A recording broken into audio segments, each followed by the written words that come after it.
Hello everyone, welcome back another video.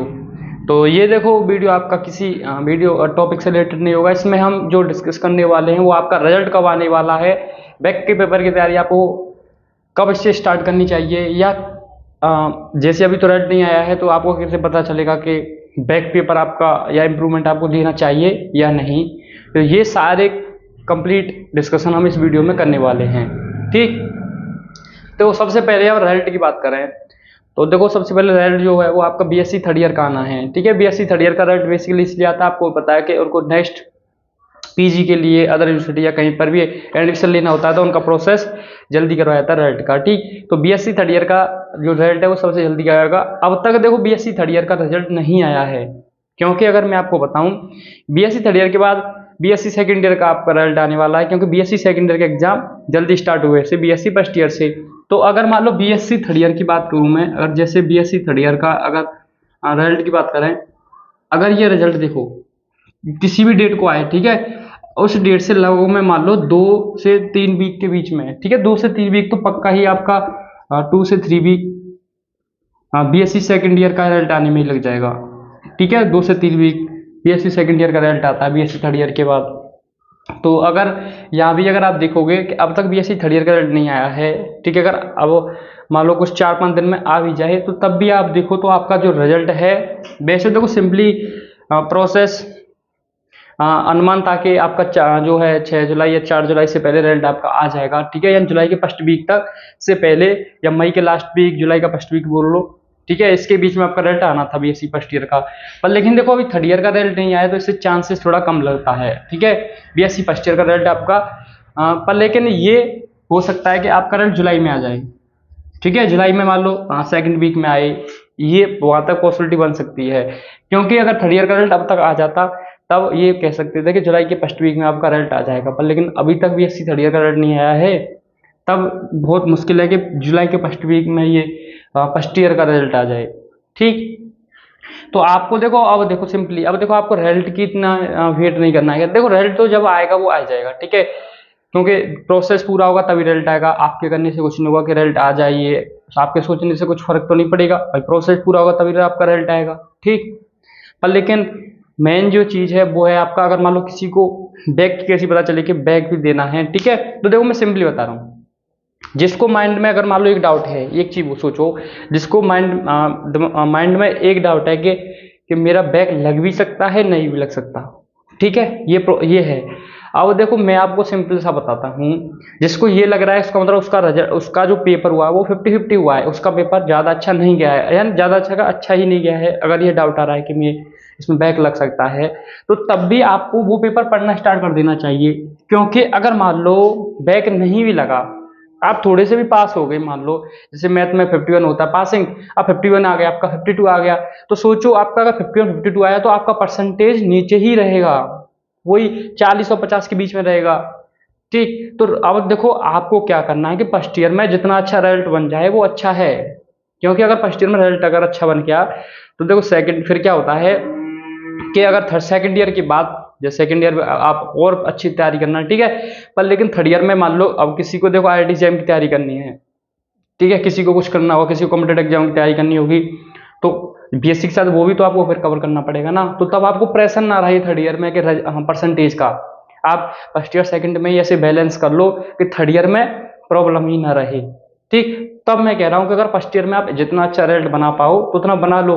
ठीक है, अब मान लो किसी का बैक 51, 52, 53 मार्क्स भी आ गया तो आपका परसेंटेज ओवरऑल, क्योंकि अगर एक सब्जेक्ट में इतना डाउन नंबर आएगा तो आप सोच सकते हो कि आपका परसेंटेज वहीं पर ही घूमेगा। ठीक, तो क्यों ना देखो, अगर आपका मान लो निकल भी गए, आप बैक नहीं लग पाया तो इम्प्रूवमेंट दे देना, क्योंकि परसेंटेज अच्छा बन जाएगा तो अच्छा ही तो है। ठीक, सिंपल सी बात है। देखो अगर आप इम्प्रूवमेंट देते हो तो होगा क्या कि आपकी जो मार्कशीट होगी वैसे तो सबकी सेम ही रहती है, जो आप वो देखोगे जिसकी अब आएगी, मान लो अब जो मेन रिजल्ट आएगा उसके बाद बस इतना होगा, जब इम्प्रूवमेंट का रिजल्ट आएगा आपका तो उसमें मार्कशीट में आपका बस ये स्टार लगा होता है जिसमें आपने इम्प्रूवमेंट दिया हो। ठीक, अब देखो कहीं भी देखो दिक्कत आपको लग रहा होगा कि आगे फ्यूचर में कहीं भी अगर मार्कशीट हमको यूज करना पड़ा, वहां पर अगर ये मार्कशीट देखी जाएगी, तब वो वहाँ पर ये होगा कि आपका इम्प्रूवमेंट देना पड़ा। देखो वहाँ तो आप बहुत सारे बहाने बना सकते हो, ठीक है, जहाँ भी आपको इंटरव्यू कुछ भी देना पड़े, एग्जाम में नहीं दे पाया था या कुछ भी, वहाँ पर लिखा नहीं होता कि ये इम्प्रूवमेंट से आया कि बैक से आया है, ठीक है, ऐसा कुछ नहीं, बस स्टार लगा होता है, ये चीज़ है, ठीक। तो आप कुछ भी कह सकते हो वहाँ पर कि मैं एग्जाम नहीं दे पाया, मैं बीमार था, ये सारी चीज़ें लगाई जा सकती हैं, ठीक, वो आगे की बात है। पर लेकिन अगर आप परसेंटेज बना लेते हो अच्छा, तो ये अच्छा रहेगा, ठीक है। तो जिसको डाउट है तो वो इम्प्रूवमेंट दे देना, अगर निकल भी जाता है और नहीं निकलता बैक तो फिर भी आप पढ़ते रहो। अब बात करते हैं कि फिर कितने पेपर का, देखो पेपर की बात कर रहा हूँ, सब्जेक्ट की नहीं, एक ही सब्जेक्ट में आप बैक दे सकते हो, ठीक है, ऐसा नहीं हो सकता, इम्प्रूवमेंट बैक जो भी एक ही सब्जेक्ट में दे सकते हो आप, ठीक है। तो एक सब्जेक्ट में 3 पेपर हैं। अब सिंपल सी बात करते हैं, ज्यादातर देखो बैक लगेगा मैथ, तो मैथ को मैं लेकर चलता हूँ, ठीक है। फिजिक्स में तो बहुत ही कम परसेंटेज में लगेगा, ऑप्शनल में तो बहुत कम परसेंटेज में लगता है, बैक लगता है ज्यादातर मैथ में, ठीक है, उसी की बात करते हैं। और अगर उनकी बात कर लेंगे ऑप्शनल और उसमें लगता है, तो देखो अगर मैथ में आपको लग रहा है कि बैक लग सकता है, ठीक है, तो आपको किस किस पेपर में ये देना चाहिए इसमें इम्प्रूवमेंट या बैक भी, कुछ भी जिसको 50-50 लगे वो बैक ना दे, तो अगर मान लो निकल भी गया तो इम्प्रूवमेंट के लिए तैयार रहे वो। जिसका अच्छा हुआ है, जिसका को ठीक लग रहा है कि हाँ मेरा नंबर अच्छा जाएगा, तो वो टेंशन फ्री रहे, वो हमारे साथ सेकंड ईयर की तैयारी कर सकता है। वीडियो आपको मैं रेगुलर दे रहा हूँ, ठीक है। ये तो अब देखो सिंपल सी, मैथ में आपके 3 पेपर हैं, ये आपको पता है, ठीक। तो मैथ में 3 पेपर है आपके, पेपर 1, पेपर 2 है आपका, पहला ज्योमेट्री है, सेकंड आपको पता है एलिमेंट्री एनालिसिस है, रियल एनालिसिस है, ठीक, और तीसरा पेपर आपका ओडी है। अब देखो आपने जब पेपर दिया होगा तो ये कुछ ना कुछ तो पढ़ा ही होगा, जरूर पढ़ा होगा आपने, ठीक है। अब देखो आपको किस पेपर में बैक देना चाहिए। अब देखो कुछ लोग होंगे ऐसा कर जाएंगे कि तीनों पेपर में इंप्रूवमेंट या बैक देने के चक्कर में होंगे कि तीनों पेपर में दे देते हैं, ठीक। तो ये गलती आप मत करना, तीनों पेपर में मत जाना, क्योंकि ऐसा होगा, क्योंकि देखो सेकंड ईयर का भी प्रेशर रहेगा, सेकंड ईयर के प्रैक्टिकल भी आपको करने पड़ेंगे तब, ठीक है। देखो ऐसा नहीं होगा कहीं आप ऐसे सोचे हो कि रिजल्ट आएगा तभी हमारा क्लासेस स्टार्ट होंगी, ऐसा नहीं है। जुलाई में आपकी क्लासेस स्टार्ट हो जाएंगी, ठीक। तो रिजल्ट आपका आता रहेगा, क्लासेस आपकी रन होती रहेंगी, ठीक है, ये रहेगा। अब इसमें से देखो आपको किस में देना है। अब मान लो, अब देखो वैसे तो दिक्कत तो सबको इसमें रहती है, वैसे रियल एनालिसिस अगर मान लो ऐसा हो गया, ठीक, वैसे तो सबको मैं कहूँगा कि ज्योमेट्री और ओडी में ही दो आप, ठीक है। पर लेकिन अगर मान लो ऐसा हो गया कि किसी का ज्योमेट्री और ओडी में से मान लो किसी पेपर में 30+ स्कोर है और किसी 2 में नहीं है, किसी 2 में तो मान लो 4 है, 5 नंबर ऐसे कुछ आ गया मान लो, ठीक है। और किसी पेपर में अच्छा नंबर है, मान लो किसी में 30+ है इन दोनों पेपर में, तो देखो मैं सिंपल सा बता रहा हूँ, अगर इन दोनों पेपर में से आपका 30+ नंबर है, इन दोनों पेपर में से किसी में भी अगर 30+ आपका है, तो आप उस पेपर को स्किप कर देना, उसको मत पढ़ना, 2 पेपर का फिर तैयार कर लेना आप, इन 2 पेपर का, रियल को और ओडी को, ठीक है। अगर मान लो सिंपल सी बता रहा हूँ, अगर रियल एनालिसिस में अगर आपका 50+ है, ये 50 या 20+, आपको ये कम दिख रहा होगा 50 में से, अभी रिजल्ट आएगा तब आपको पता चल जाएगा कि इतना नंबर रहता है सबका, ठीक है। तो अब देखो ये तो मैं मिनिमम की बात कर रहा हूँ 20 की, ठीक है, 20 लेते हैं, 50 नहीं, वैसे 50 भी होगा, ठीक।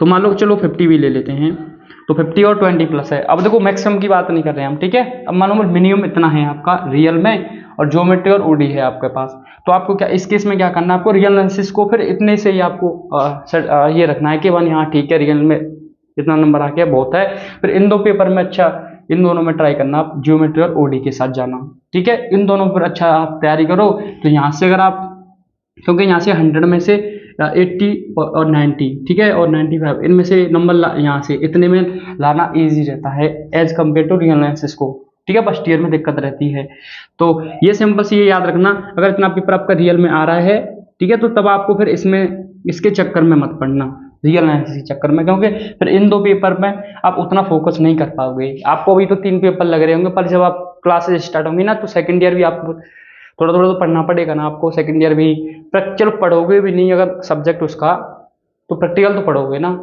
ठीक, प्रैक्टिकल तो करना पड़ेगा आपको, तो ये रहेगा।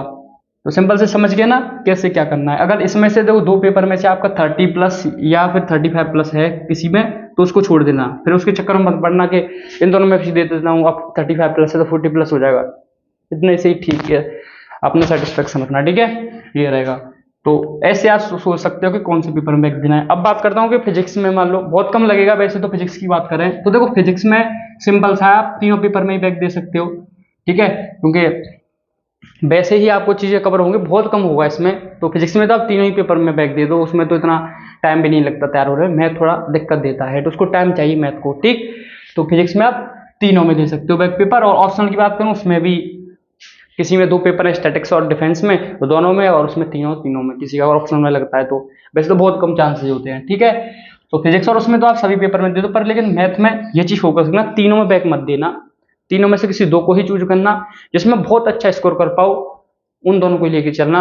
अगर किसी का रियल बहुत अच्छा ही है, पर अगर किसी का पहले से ही अच्छा होगा तो उसका 15 से 20 नंबर तो ज्यादा आ ही जाएगा, ठीक है। तो ऐसे आप देख लेना, तीनों पेपर के साथ मत जाना, क्योंकि तीनों के साथ जाओगे तो फिर तीनों को उस टाइप से नहीं कर पाओगे जितना 2 पेपर को लेके चलोगे, और इतना अच्छा उसमें से स्कोर कर सकते हो आप बहुत ज्यादा ही, ठीक है। तो ये आपका इम्पोर्टेंट था जो मैंने आपको बता दिया, ये सारी चीजें। तो रिजल्ट आपका जुलाई में ही आएगा, ये कन्फर्मली है, ठीक है, क्योंकि अभी थर्ड ईयर का रिजल्ट नहीं आया है, तो थर्ड ईयर फिर सेकंड ईयर का भी आना है, तो जुलाई में आपका जुलाई में रिजल्ट जाएगा, ठीक है, ये चीज रहेगी यहाँ पर। और अब बात करते हैं कि वो फॉर्म क्या रहता है, इसका रहता क्या है सिस्टम, ये सारी चीजें। तो देखो जैसे मान लो आपका रिजल्ट आ गया, तो रिजल्ट के 5-6 दिन बाद आपका फॉर्म निकलता है, ठीक है। अब जिसका बैक लगा होगा वो बैक फॉर्म डालेगा, और जिसको इंप्रूवमेंट देना इंप्रूवमेंट फॉर्म लगेगा, तो आप इंप्रूवमेंट फॉर्म भरोगे, ठीक है। उसके बाद कम से कम 2.5 से 3 महीना लग जाता है, 2.5 से 3 महीने बाद ये एग्जाम होता है। लास्ट ईयर भी इतना रहा था, ठीक है, बीच में गैप आपका ये एग्जाम और रिजल्ट, ठीक है। तो 2.5 से 3 महीना आराम से रहता है, तो इतना महीना आपका बीच में रहेगा, उसके बाद ये एग्जाम रहता है, ठीक है। तो इतना गैप के बाद आपका एग्जाम मिलेगा वहां पर, ये रहेगा। और होगा क्या कि आप इसका फॉर्म डाल देना, आपकी सेकेंडरी क्लास चलेंगी, आप सेकेंड ईयर की क्लास में ही क्लास करोगे, ठीक है। तो सेकेंडरी क्लास साथ साथ पैरेलल में चलती रहेंगी, बैक और इंप्रूवमेंट आप दे दोगे, और जो भी प्रोसेस होगा सेकेंड ईयर का वो आपका सभी चलता रहता है।